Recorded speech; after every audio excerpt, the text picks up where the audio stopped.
7:03 a.m. on a Monday. Rain pressed against the city like it was trying to wash it clean. The streets shimmered, dark and wet, catching the last flickers of the streetlights before they blinked out for the day. The sky sat low and heavy, the color of steel, and the air carried that sharp, damp chill that made people walk faster without knowing why. Inside the building, the world was muted. Fluorescent lights buzzed overhead with a tired, electrical hum. The scent of floor cleaner still clung to the hallways, mixing with the burnt bitterness drifting from the break room's coffee machine. The machine had sputtered out its first pot like it was exhaling a complaint, leaving a scorched aftertaste hanging in the air. Claire Lawson's desk was in the far corner of the compliance department, past the main aisle, past the cluster of desks where chatter usually pooled.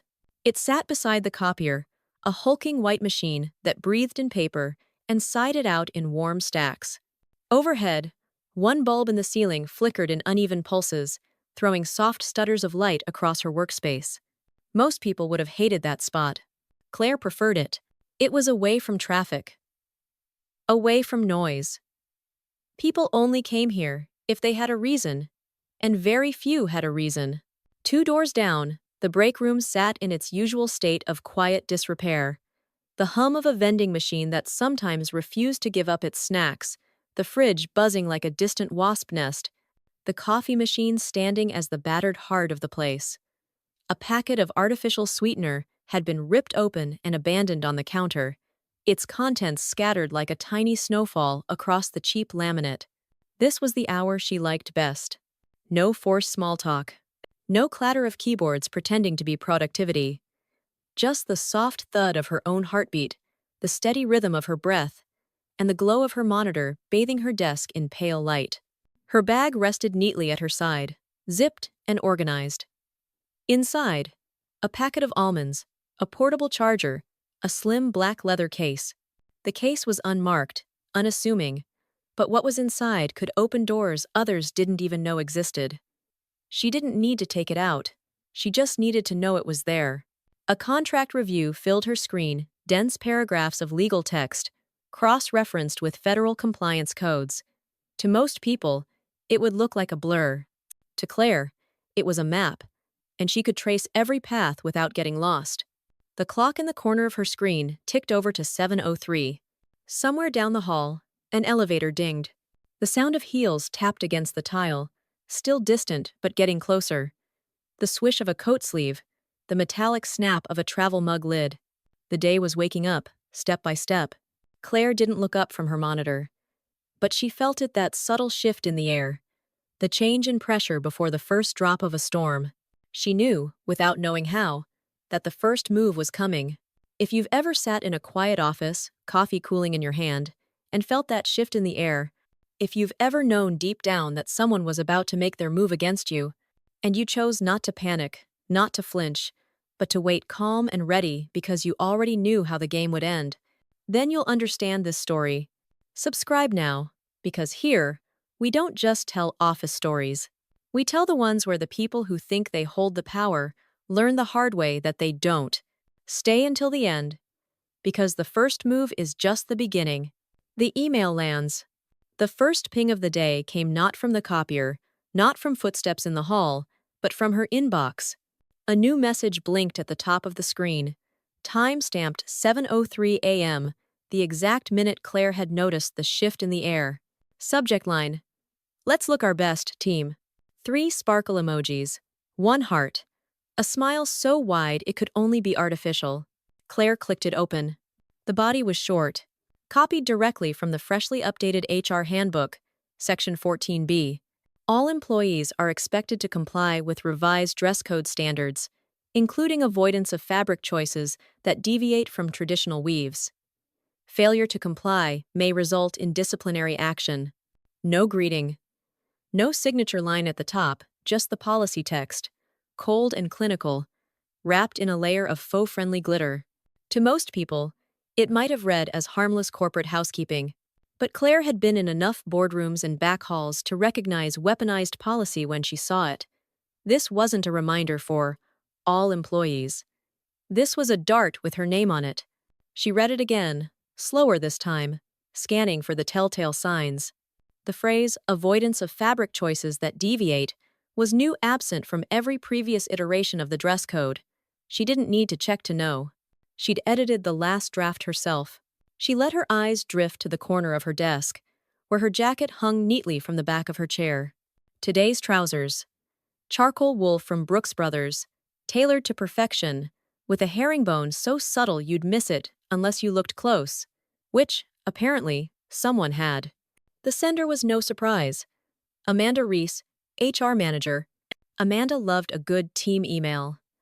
Loved the appearance of unity. Loved even more when that appearance could be used to cover the sound of someone being singled out. Claire's mouth curved into the barest trace of a smile. Not humor, not amusement, recognition. Amanda had been circling for months, ever since she discovered Claire's salary wasn't as far below her own as she'd assumed. And if Amanda was the one holding the bow, Sophie Grant, her ever-present HR assistant, was the one carving the arrow. Sophie's specialty was the kind of joke that left a bruise always delivered with a tilted head and wide eyes, as if she couldn't imagine anyone taking it the wrong way. Claire's mind flicked back to last month, in the middle of a Monday morning huddle. "So, Claire, is your wardrobe inspired by old FBI dramas?" Sophie had asked, smiling sweetly. The room had laughed. Claire hadn't. She'd just looked at Sophie for a long, steady second before turning back to her notes. That silence had landed harder than any comeback could have. But it hadn't stopped them. The email was the next move.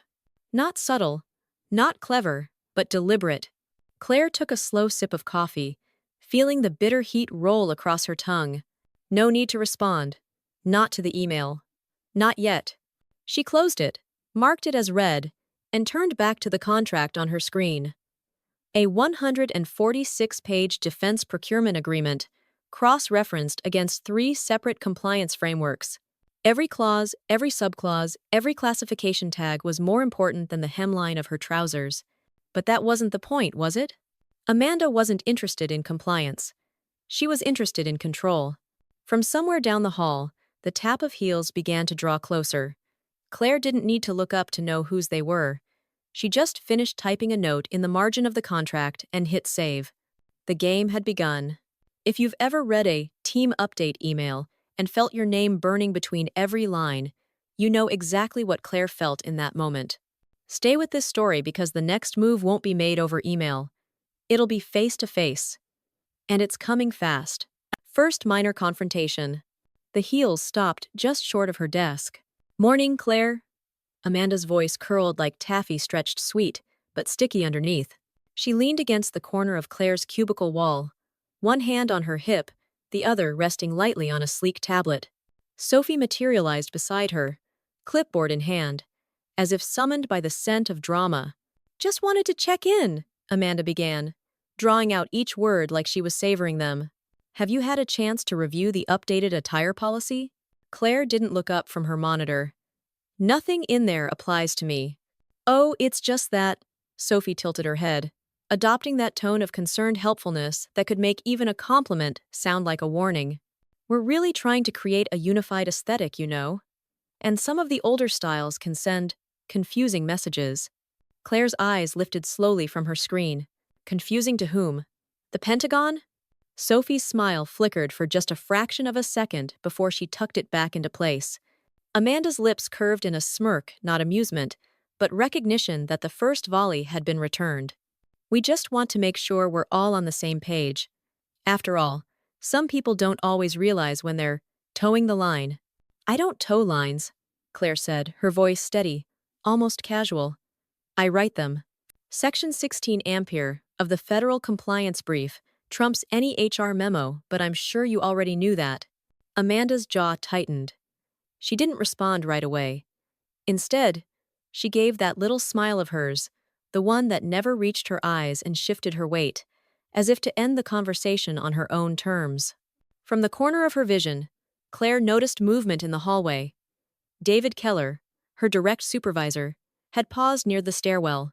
He'd clearly caught enough to know a skirmish was underway, but after making brief eye contact with Claire, he pivoted and disappeared up the stairs without a word. Perfect, Claire thought. The man had all the spine of a garden hose. Amanda took a step closer, lowering her voice but not enough to keep Sophie from hearing. "We're all just trying to make sure we're seen as reliable professionals, especially with sensitive work coming up, high-level contracts and all that. Wouldn't want the wrong impression given." Ah, so Amanda knew. Maybe she'd glimpsed the badge once, maybe Sophie had been snooping, but the point was clear: this wasn't about pants anymore. This was about leverage. Claire met her gaze, unblinking. Wrong impression? From whom? The Department of Defense? "I think they care more about redacted files than pinstripes." Amanda's smirk faltered. "We just have standards." "You have obsessions," Claire replied. "I have clearance." Iru won. The words landed like a quiet punch. Amanda didn't answer, not with words. Just a clipped exhale and a final, performative smile before she turned and walked away, perfume trailing behind her like a warning flare. Sophie followed, whispering something that made Amanda's shoulders shake in silent laughter. Claire turned back to her screen, but the shift in her chest was undeniable, that cold, familiar twitch of office sabotage. It was happening again, and she'd already started keeping score. If you've ever been cornered at your desk by someone pretending to just check in, when you knew they were really checking on you, you know the tension Claire felt. But this is just the warm-up. The real confrontation will come behind closed doors, and that's where the balance of power flips. Task to, it. Claire's work. Hidden power. By the time Amanda's heels had faded down the hall, Claire's focus was already back on her monitor. She could have let the conversation replay in her head. Most people would have. They'd dissect every word, rehearse comebacks they wish they'd said. Not Claire. Her energy was better spent on work that actually mattered. Today's task was one of those invisible jobs that never made the company newsletter. A contract cross-check for the Department of Defense. 146 pages of legal precision, layered with security clauses that read like they were written by someone who didn't trust oxygen. She navigated the document like a surgeon, moving through arteries, careful, exact, knowing which cuts would save the patient and which would kill them. Most people in this building couldn't even define CUI-controlled unclassified information, let alone handle it. Claire had passed the kind of vetting process that could turn a lesser person inside out. Months of interviews, background checks that went so far back they probably spoke to her kindergarten teacher, even a surprise home inspection by two men in government-issued trench coats. She'd earned her black-level security clearance the hard way. No shortcuts, no favors, just competence, documented and verified until the government had no choice but to admit she could be trusted. It wasn't a badge you flaunted. It wasn't even something you talked about. It was a quiet, unshakable fact. And it came with one unspoken truth. You didn't just replace someone like her. Claire's clearance allowed her to access and maintain the most sensitive data pipelines the company managed, the ones tied to federal contracts worth tens of millions. She'd built encryption workflows, overseen compliance audits, and locked down drives that no one else in the building even knew existed. She was the firewall between their contracts and chaos. The irony was almost laughable. Amanda could tell her all day about fabric integrity and unified aesthetics, but the truth was simple. If Claire disappeared, the $50 million contract that kept this company's lights on would collapse within days. She didn't need to threaten that fact. She just needed to know it. Her eyes flicked briefly to her bag. Inside, the black leather case with the badge small enough to fit in a palm, powerful enough to freeze a CEO's blood if he understood what it meant. Claire's hands moved across the keyboard, cross-referencing classification tags, adjusting encryption flags, running clearance checks. Every task was time-stamped, every action recorded, not because she didn't trust herself, but because in her line of work, evidence was everything. She was invisible by design. Until, of course, someone made the mistake of forcing her into view. From the hallway, the hum of voices began to grow. More people were arriving, their chatter breaking the fragile quiet of the early hour. The office was waking up, unaware that a small, glittering email had just set something in motion that would end in the kind of disaster you couldn't sweep under a corporate rug. Claire kept working. She wasn't ready to move yet, but she was already marking the moment. You've probably worked somewhere that runs on the quiet competence of one or two people, the kind who never make a scene, but without them, the whole place would fall apart. In this story, firing that person isn't just a bad decision, it's fatal. Stay with me because the next policy reminder is going to come with a date, a time, and a closed door meeting. And that's when the trap will start to close. The HR meeting invite. It arrived at 3:12 p.m. No subject line beyond HR matter. Immediate attention required. No greeting. No explanation. Just a calendar attachment for a 15-minute slot in room 3C. Claire stared at it for a moment, reading between the lines. In her world, vague emails weren't careless, they were deliberate. They stripped away detail to control the narrative, to keep you unbalanced before you even walked into the room. She clicked, accept. No comment. No reply. The rest of the office seemed unchanged. The low hum of keyboards, the faint rattle of the copier, the ping of an elevator in the distance. But beneath it all, something in the air had shifted again. The way it does before a storm breaks. Claire closed the contract she'd been working on and locked her terminal. The click of the badge reader, as her screen went black, was sharper than usual, like a period slamming down at the end of a sentence. She opened her desk drawer and pulled out a slim, black notebook. Inside was a page she'd labeled Lines Crossed. Under it, she added today's date and 2 words: Textile War. Her bag was still at her side. The badge stayed zipped inside, between the almonds and the charger, exactly where it always was. She stood, slow and deliberate. This wasn't a rush. The clock would not dictate her steps. The hallway stretched ahead, long and sterile, lit by those same flickering fluorescents. She passed the interns' cubicles first. They pretended to look busy, but Claire felt their eyes track her in her peripheral vision. She could almost hear their thoughts. What did she do? Next came the marketing pod. Rachel glanced up, blinked, then ducked her head back to her screen. Jason gave a half nod. The kind you give someone you know but don't want to be caught knowing too well. She passed accounts receivable. One of the newer interns mouthed, "I'm so sorry," with the wide, panicked eyes of someone watching a car skid on ice. Claire gave her a polite, unreadable smile and kept walking. When she reached David Keller's office, the blinds were closed. She didn't need to knock to know he was in there, keeping himself safely out of view. His cowardice was almost comforting in its predictability. By the time she reached the conference room, she'd collected herself into something sharp and unshakable. Not defensive, not combative, just ready. She turned the handle and stepped inside. Amanda sat at the head of the small table, tablet angled just so, like she was about to give a TED Talk on enforcing policy. Sophie sat to her right, fingers wrapped around a pink gel pen like it was a talisman. On the left was Richard Collier, Senior Operations Manager, a man who once congratulated her on a 72-page compliance audit with the words, "That's a lot of words for compliance stuff." He looked uncomfortable already, shifting in his seat like the chair had grown teeth. "Claire," Amanda said, her tone dipped in faux warmth. "Thank you for joining us." "I was ordered to," Claire replied, taking her seat with the calm grace of someone walking into a fire and knowing exactly where the exits were. Amanda's smile tightened by a millimeter. "Let's get straight to the point." Sophie unfolded a typed script. "This is a formal termination meeting conducted in accordance with corporate procedure outlined in Section 8B of the Employee Accountability Guidelines." Claire sat still, listening without a flicker of reaction. The words were expected. The timing was expected. What Amanda and Sophie hadn't accounted for was that she'd already started planning her next move before she'd even hit accept on that calendar invite. The termination attempt. Sophie's voice wavered only slightly as she read from the typed sheet in front of her.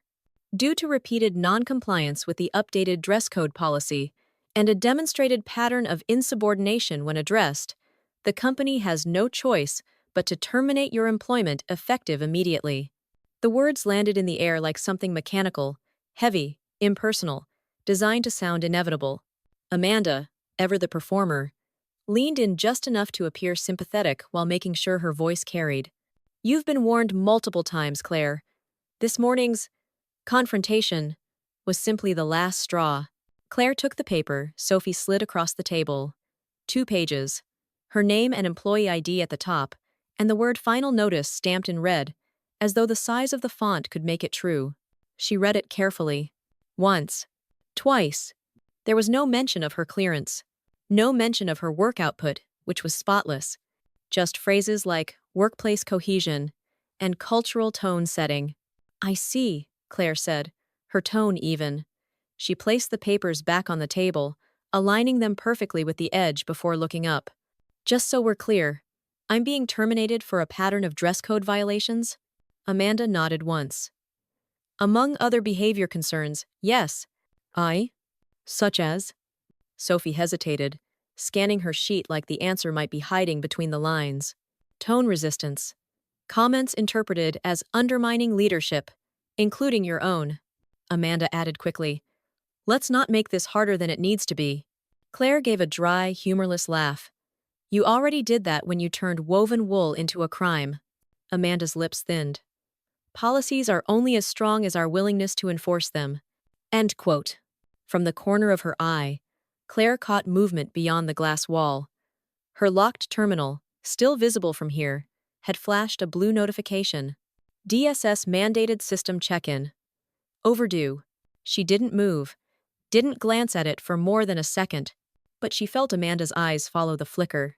Guess you won't be needing that anymore, Amanda said, smirking. Claire met her gaze, holding it steady.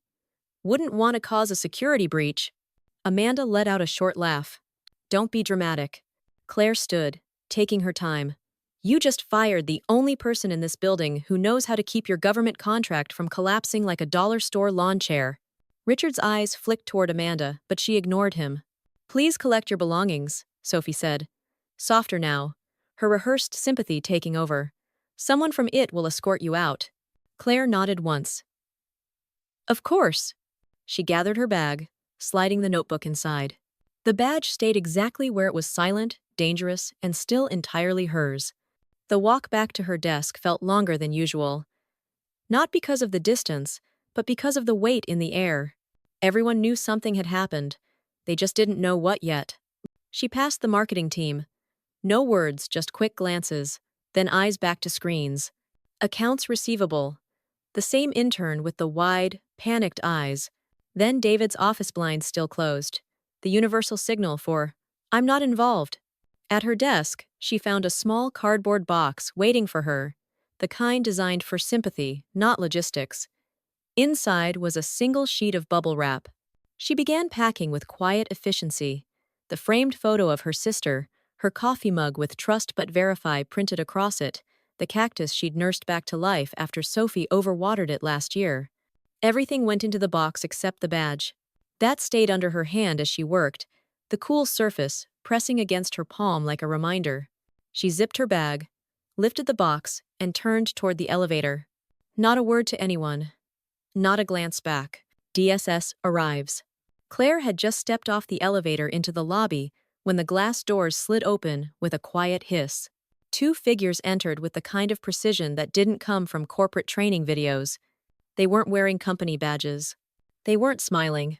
And they weren't here to touch base. The man was tall, close-cropped hair, suit pressed so sharply it could cut glass. His tie knot was perfectly symmetrical, the sort of detail that screamed military discipline. The woman walked half a step ahead of him, her severe bun not moving an inch as her eyes scanned the lobby like a sensor sweep. Claire's gaze dropped for a fraction of a second to the lapel pins.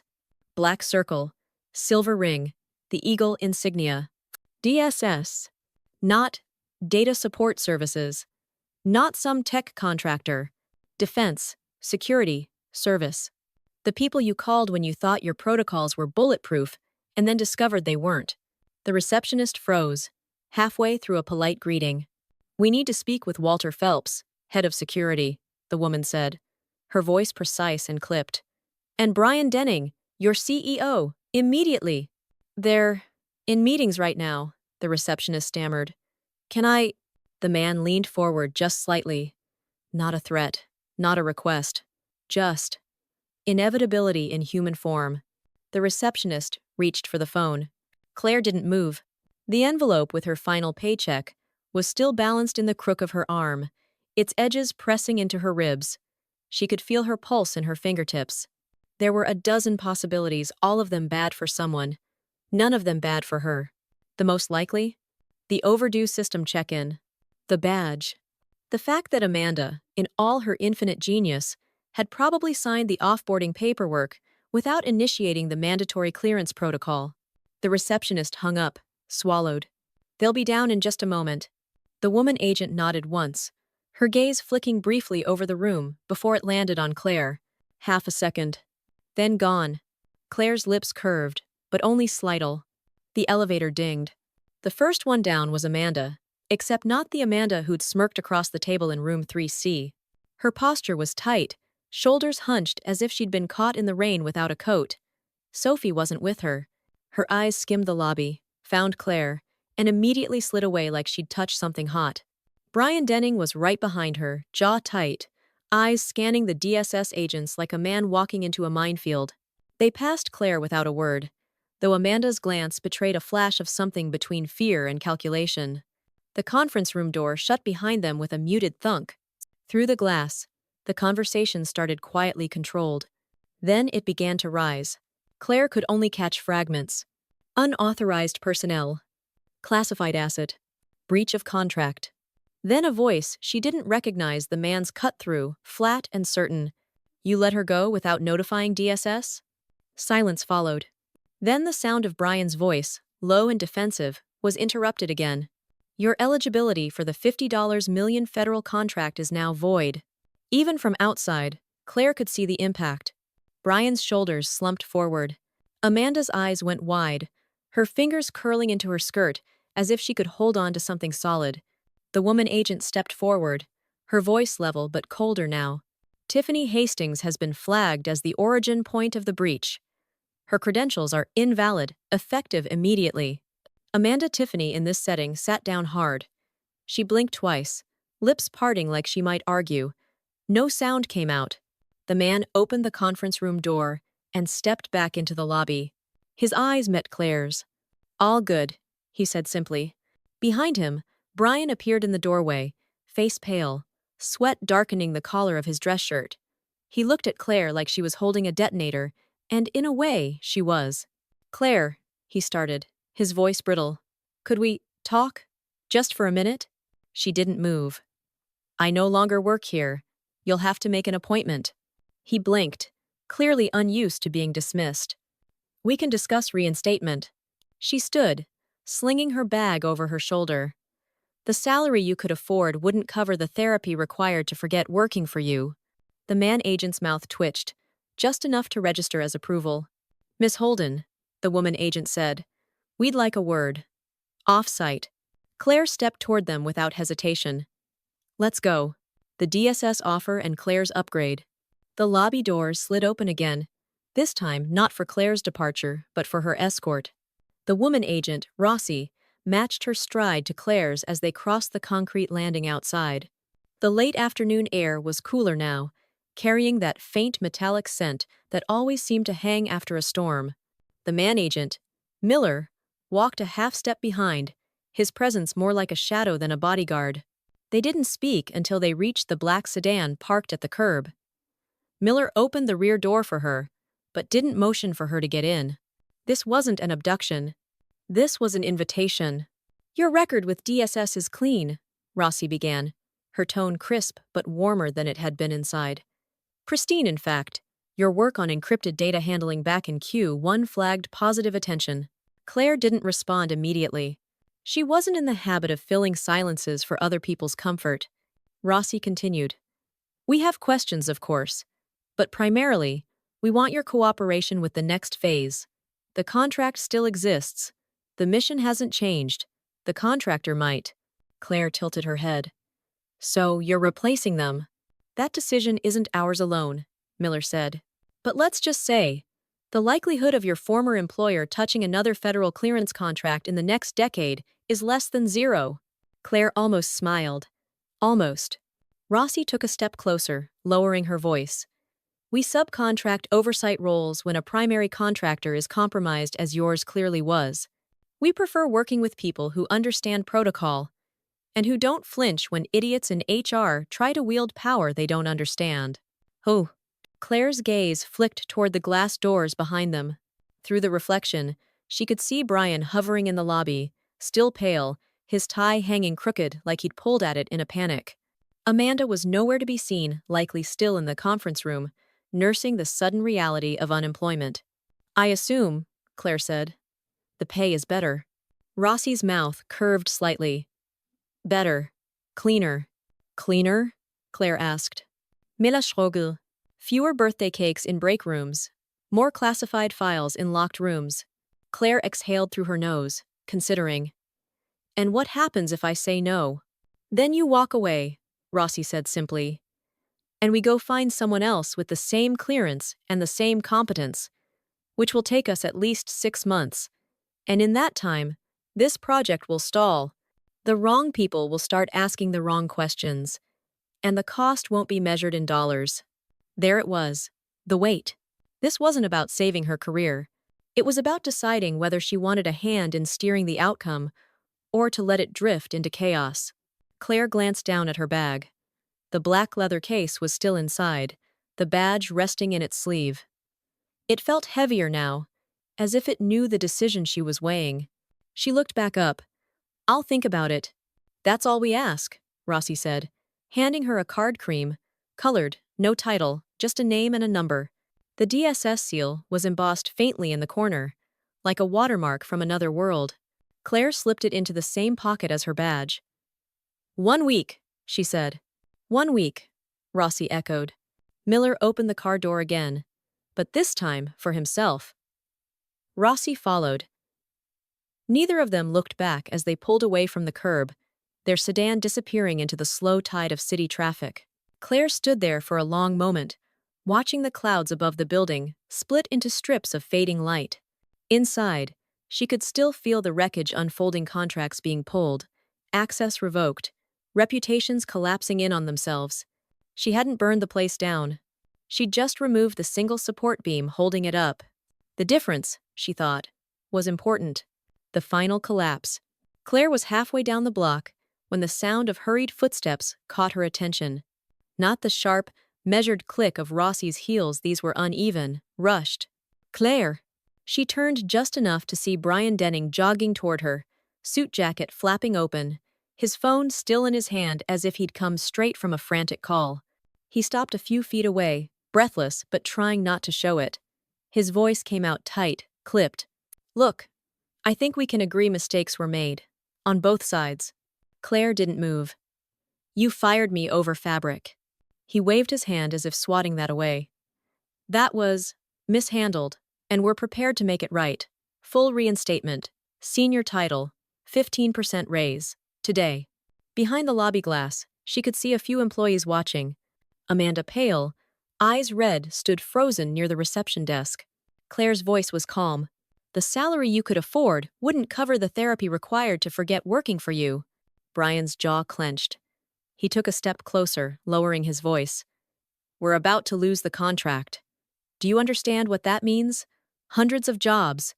The company's reputation." "The company's reputation," Claire cut in, "is exactly what got you here." He tried a different tack, plastering on a smile that looked more like a grimace. "Look, I'm asking you to be reasonable." "You're asking me to save you," Claire said. "And I'm not in that business anymore." The glass doors whooshed open behind them. Agent Miller stepped out first, his expression unreadable. Rossi followed, her eyes sweeping the street before landing on Claire. "Miss Holden," Rossi said evenly, "we're ready when you are." Brian turned to them, his voice edging into desperation. "There has to be some clause, some fix." Miller didn't even slow his pace. "Your eligibility for the contract is void. The DSS review begins tomorrow." It was said so flatly that it felt less like news and more like a weather report. Amanda appeared in the doorway, mascara streaking down her cheeks. She looked between Brian and Claire, her lips parting as if to speak, but whatever words she had died in her throat. Rossi gave Claire a small nod. "An unspoken your move." Claire adjusted the strap of her bag. "I believe we're done here." "Oh."